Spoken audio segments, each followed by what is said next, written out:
So బేసిక్గా sir ఈ జనరేషన్లో టెక్నాలజీ అనేది జనాలకి అడిక్ట్ అయిపోయింది. సో ఎందుకు అంటే ఈజీగా చెప్పాలి అంటే మన డే టు డే లైఫ్ని చాలా ఈజీ చేసేసింది. ఎంత ఈజీ చేసిందో అంత లెస్ ప్రైవేట్ కూడా చేసేసింది. No privacy.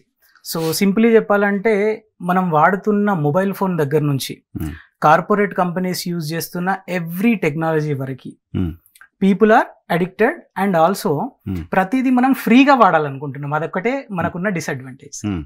ఎప్పుడైతే మనం ఫ్రీగా మనం ఏదైనా ప్రోడక్ట్ కి మనం పే చేయట్లేదు అంటే మనమే ఒక ప్రోడక్ట్. సింపుల్ ఎగ్జాంపుల్ తీసుకుంటే డే టు డే లైఫ్ లో మనందరూ యూజ్ చేసే ఒక యాప్ ఏంటిదంటే true caller.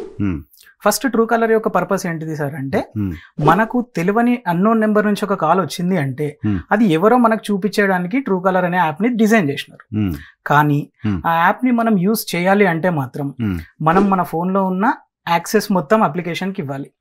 Access kind of ఏంటిది అంటే మనం మన ఫొటోస్ అంటే కెమెరాకి యాక్సెస్ ఇవ్వాలి, గ్యాలరీకి యాక్సెస్ ఇవ్వాలి, మైక్రోఫోన్ కి యాక్సెస్ ఇవ్వాలి, కాంటాక్ట్స్ కి యాక్సెస్ ఇవ్వాలి, క్యాలెండర్ కి యాక్సెస్ ఇవ్వాలి, లొకేషన్ కి యాక్సెస్ ఇవ్వాలి, బ్యాటరీకి యాక్సెస్ ఇవ్వాలి. ప్రతి దానికి మనం యాక్సెస్ ఇస్తే మాత్రమే ట్రూ కాలర్ అనే అప్లికేషన్ మన ఫోన్ లో వర్క్ అవుద్ది. సో ట్రూ కాలర్ వాడు ఏం చేస్తాడు, బేసిక్ గా మనం ఇచ్చిన యాక్సెస్ అంతా వాడు తీసుకొని వాళ్ళ సర్వర్ లో స్టోర్ చేసుకుంటా ఉంటారు.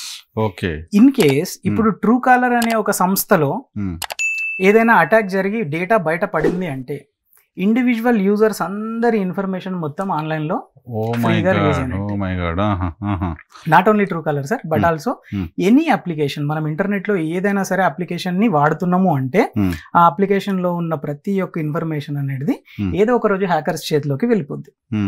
సో జనాలు కంపల్సరీ యూజ్ చేయాలి అంటే పర్మిషన్ ఇవ్వాలి. మరి యూజ్ చేయకుండా ఎట్లా? డే టు డే లైఫ్ లో డిపెండ్ అయిపోయింది కదా, కంపల్సరీ ఇది మ్యాండేటరీ అయిపోయింది.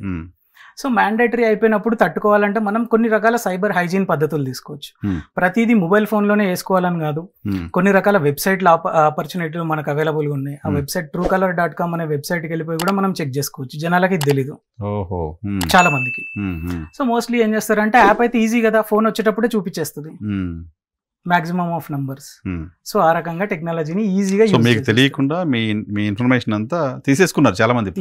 ఆల్మోస్ట్ అందరి ఫోన్ లో ఇన్ఫర్మేషన్ వెళ్ళిపోయింది సార్. ఇక్కడ ఏ జెంటిల్మెన్ కూడా cell phone smart phone user అన్నట్టు యూజ్ చేయని పర్సనే లేరు. స్మార్ట్ ఫోన్ యూజ్ చేస్తున్నారు కానీ they are not smart. Yes, apps వాడు స్మార్ట్.